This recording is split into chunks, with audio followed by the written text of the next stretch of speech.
Una alegría y un gusto estar con los hermanos a la distancia, es cierto, por estas circunstancias que vivimos, pero disfrutando de comunión en el Señor. La comunión no tiene barreras y a pesar de la distancia la podemos disfrutar todos aquellos que tenemos a Cristo como nuestro Salvador. Vamos a meditar en la carta a los Efesios, una carta muy propicia y muy reconfortante para nuestra alma, porque presenta la maravilla de lo que es la iglesia como cuerpo. Si bien Pablo le habla a los creyentes, les escribe, pero lo hace viéndolos como conjunto, como cuerpo. Por lo tanto, esta carta en ese aspecto tiene su particularidad. Ha sido uno de los escritos más alabados por todos los hombres conocedores de la Escritura, por su contenido, por su constitución gramatical, pero cada libro de la Escritura tiene su belleza y su particularidad. Por lo tanto, en mi concepto personal no me gusta destacar una carta por sobre la otra o un libro por sobre el otro, ya que en su conjunto todos presentan la verdad de Dios. Por lo tanto, vamos a leer Efesios capítulo 1, verso 1. Dice Pablo, apóstol de Jesucristo, por la voluntad de Dios, a los santos y fieles en Cristo Jesús que están en Éfeso. Gracia y paz a vosotros de Dios nuestro Padre y del Señor Jesucristo. Bendito sea Dios, el Dios y Padre de nuestro Señor Jesucristo, que nos bendijo con toda bendición espiritual en los lugares celestiales en Cristo, según nos escogió en Él antes de la fundación del mundo, para que fuésemos santos y sin mancha delante de Él, en amor, habiéndonos predestinado para ser adoptados hijos suyos por medio de Jesucristo, según el puro afecto de su voluntad, para alabanza de la gloria de su gracia, con la cual nos hizo aceptos en el amado, en quien tenemos redención por su sangre, el perdón de pecados, según las riquezas de su gracia, que hizo sobreabundar para con nosotros en toda sabiduría e inteligencia, dándonos a conocer el misterio de su voluntad,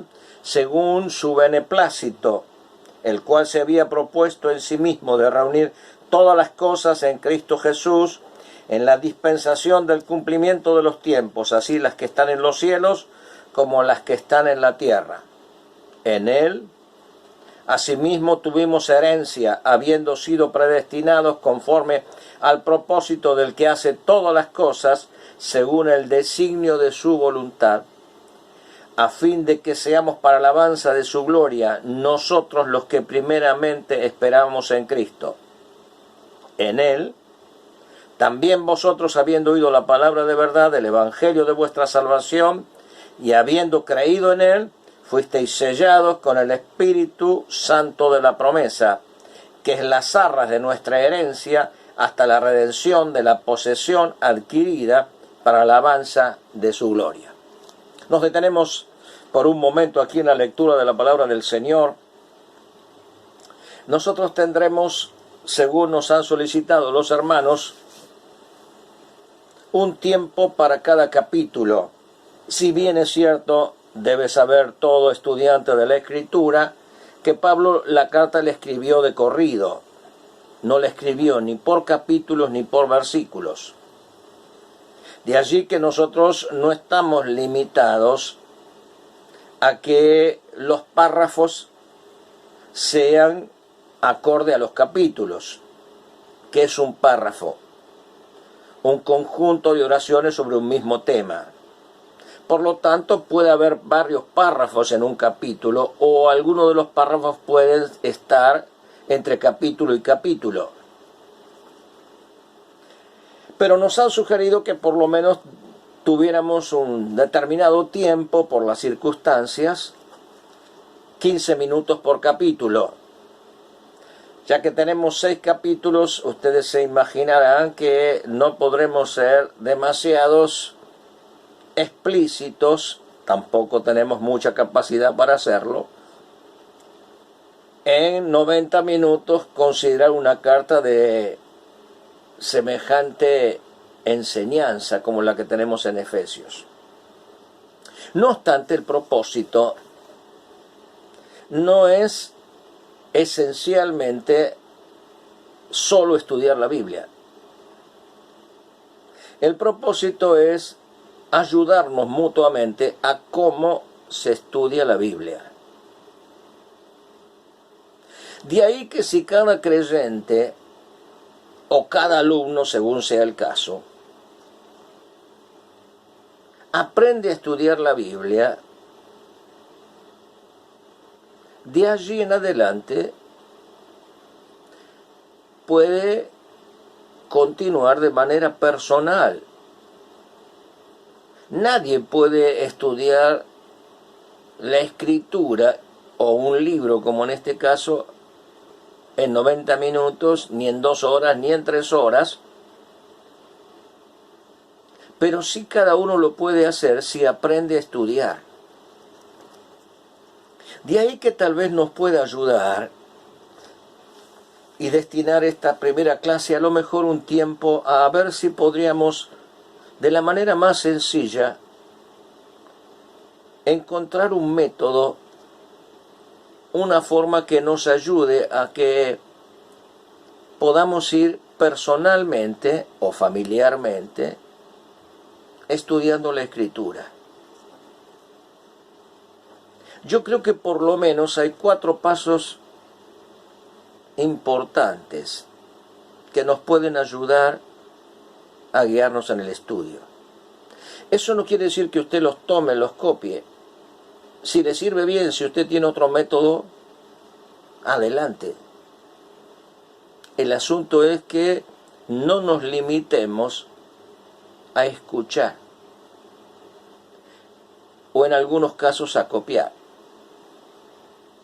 Ustedes ven que yo soy amante de los libros, estoy rodeado de ellos, estoy aquí en mi casa. Una cosa es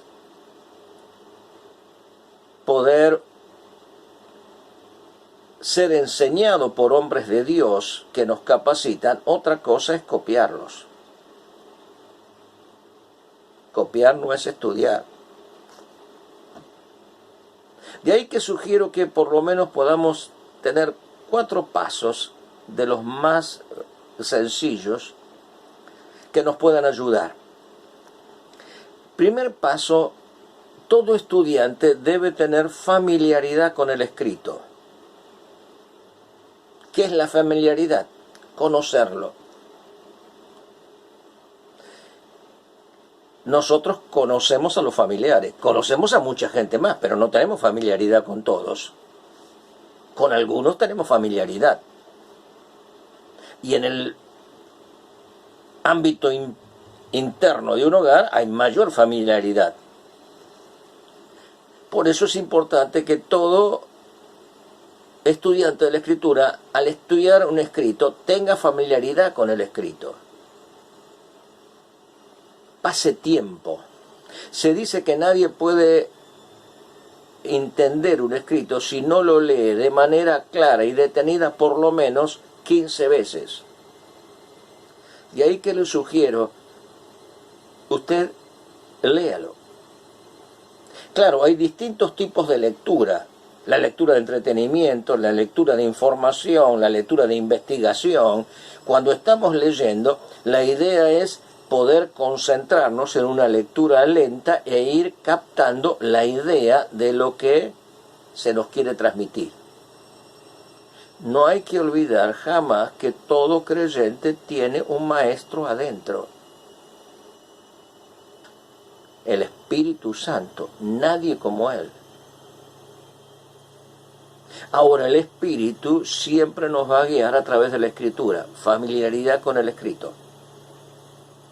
La segunda cosa es comprobar la forma del escrito. Usted va viendo a medida que tiene familiaridad qué forma tiene. ¿Es un pedido? ¿Es un imperativo? ¿Es un indicativo? En cuanto a la forma, de acuerdo a la capacidad de cada uno puede avanzar más. Algunos dominan más la gramática que otros. Pero no es eso imprescindible, ni conocer los originales para entender un escrito. Tenemos buenas traducciones. Por lo tanto, nosotros ir viendo la forma del escrito. ¿Qué dice? ¿Qué pide? ¿Qué ordena?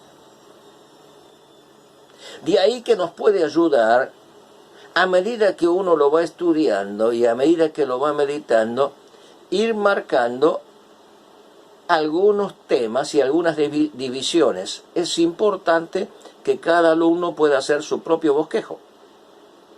¿Qué es un bosquejo? Bueno, como la palabra lo indica, es una vista preliminar. La palabra bosquejo viene de bosque. Los leñadores, cuando entraban a una cierta parcela de tierra donde habría gran cantidad de árboles, ¿qué hacían? Con el hacha bosquejaban, o sea, sacaban la corteza y a través de la corteza miraban y sabían todo lo que había. De pronto cortaban y decían Petiribí, 30 años. Saligna, 25 años. Quebracho. Claro, y si yo veo la frondosidad o la apariencia del árbol, ya me doy cuenta si es un quebracho, si es un lapacho, distinto tipo de madera. Claro, pero ellos lo que querían ver era la antigüedad, de ahí que bosquejaban. ¿Qué era el bosque? No hacía falta ver todos los árboles uno por uno. El bosquejo era una vista preliminar. De ahí que la forma nos ayuda a tener una vista preliminar. Familiaridad, forma, finalidad del escrito. A medida que vamos viendo la forma como resultado de la familiaridad con el escrito, porque lo estamos leyendo, lo estamos considerando, nos vamos dando cuenta de decir, ¿cuál es la finalidad? ¿Qué quiere enseñar? ¿Qué quiere mostrar?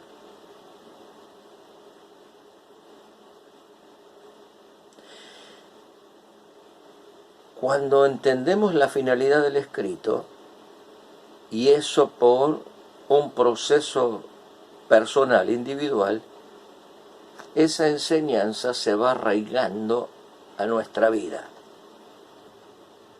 No es lo mismo lo que dicen otros que lo que vemos nosotros. Aunque lo que dicen otros puede ayudarnos a orientar la vida, pero una cosa es que nos guíen, otra cosa es que nosotros los copiemos.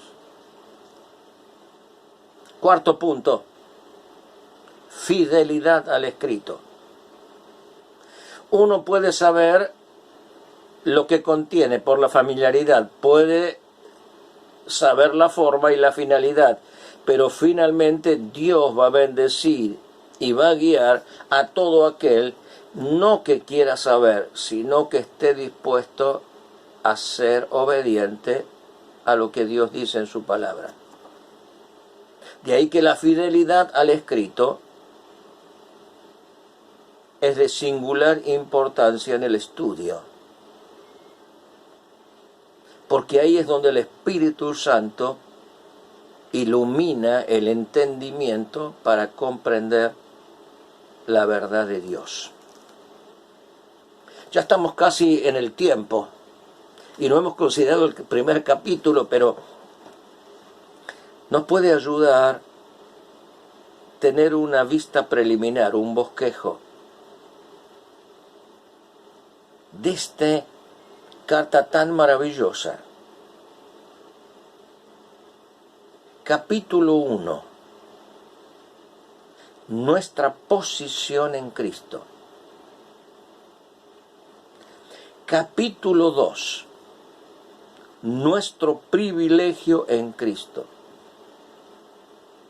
Capítulo 3. Nuestra plenitud en Cristo. Capítulo 4.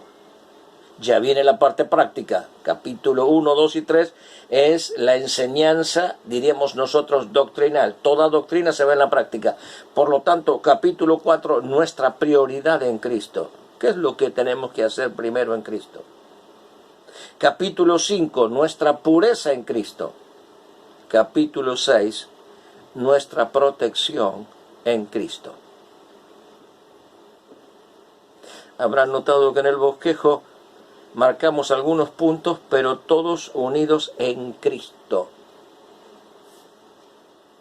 La esencia de Efesios es que el creyente está en Cristo, por lo tanto, estamos todos los creyentes relacionados en Cristo.